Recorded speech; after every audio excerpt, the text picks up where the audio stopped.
বাংলাদেশ এবং পাকিস্তান এখন টেস্ট খেলা হচ্ছে।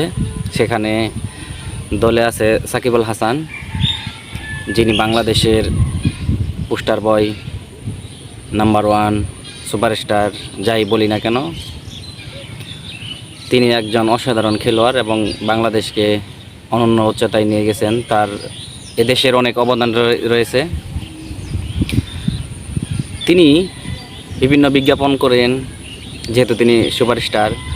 তিনি বিভিন্ন ব্যবসা বাণিজ্য করেছেন, সব ব্যবসা বাণিজ্যতে তিনি লাভবান হতে পারেন নাই। এখন প্রত্যেক মানুষই যে লাভবান হবে এটা কোনো কথা না, ভাগ্যে হয়তো তার নাই, সেজন্য হতে পারে নাই। তো আজকে কিন্তু তার শেখ হাসিনা সরকার পদত্যাগ করার পর আজকে তার নামে ব্যারিস্টার সুমন, ফেরদৌস আর অনেকের নামে হত্যা মামলা দেওয়া হয়েছে। তো সাকিবের বিরুদ্ধে একটা হত্যা মামলা হয়েছে, হয়তো পর্যায়ক্রমে আরও হইতে পারে। তো এখন বাংলাদেশ টিম কি এই খুনিকে নিয়ে, যেহেতু হত্যা মামলা, খুনির আসামি, এই খুনির আসামি দলে রাখবেন কিনা কিংবা সে খেলবেন কিনা সেটা একটা প্রশ্ন। দেখুন, মানুষের আসলে পতন যখন আসে বা দুর্ভাগ্য যখন হয় সেটা নানাভাবে হয়। সাকিব তার এমপি ইলেকশন করে তার নাম বা ক্ষমতা অর্জন করার প্রয়োজন ছিল না। তিনি কিন্তু এমনিতেই একজন এমপি মন্ত্রী কয়জনে চিনে বলেন।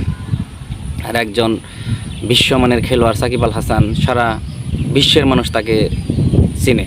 এবং কি অন্যান্য রাষ্ট্র, বাংলাদেশ নামক যে একটা দেশ আছে, লাল সবুজের যে একটা পতাকা আছে, লাল সবুজের যে পতাকাটা, সেটা অনেকেই জানতেন না। তো সাকিব আল হাসানের মাধ্যমে জানতে পেরেছে। যাই হোক, এখন তার নামে যে একটা হত্যা মামলা হইল,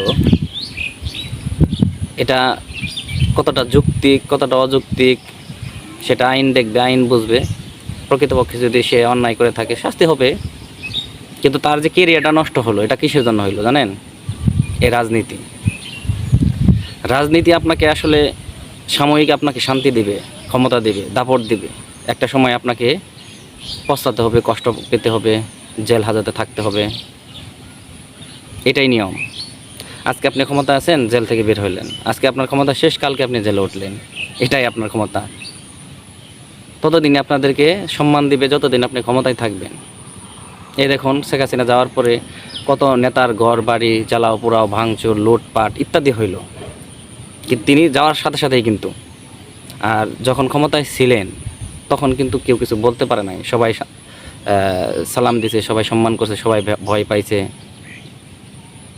তো সাকিব আল হাসানের কেরিয়ারটা এই রাজনীতি তাকে নষ্ট করছে। যার ইন্দলে আসুক, যার কথাতেই পরামর্শে রাজনীতি আসুক, এটা তার ভুল হয়েছে, অন্যায় হয়েছে। তিনি আসতে পারতেন, তার খেলা শেষ হইতো, রিটায়ার হইতো। যেমন মাশরাফি ভাই, ওনার খেলা শেষ, এখন অবসর সময় হয়তো জনগণের খেদমতের জন্য বা জনগণের পাশে থাকবেন, সেজন্য তিনি রাজনীতি আসছেন। কিন্তু সাকিব আল হাসান রানিং খেলোয়াড় হইয়া এই যে রাজনীতি আইসা এখন তার কি হইলো? এখন মান সম্মান কই থাকলো? তার খেলা কই থাকবে? তার কেরিয়ার কই থাকবে? এজন্যই রাজনীতি করলে, এদেশের রাজনীতিটা এরকমই। এদেশে রাজনীতি করলে একটা সময় আপনি ভালো থাকবেন, আরেকটা সময় আপনি কষ্ট পাবেন, সম্মান হারাবেন। টাকা কামাইতে পারবেন, আবার একটা সময় টাকাগুলো আবার সেই টাকার জন্য আপনাকে পস্তাতে হবে, কিংবা আপনার অপমান অপদস্থ হবেন।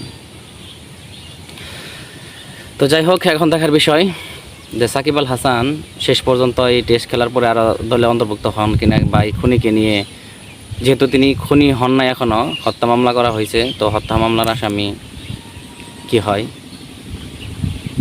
সেটাই দেখবার বিষয়। তো সবাই ভালো থাকবেন। আসসালামু আলাইকুম।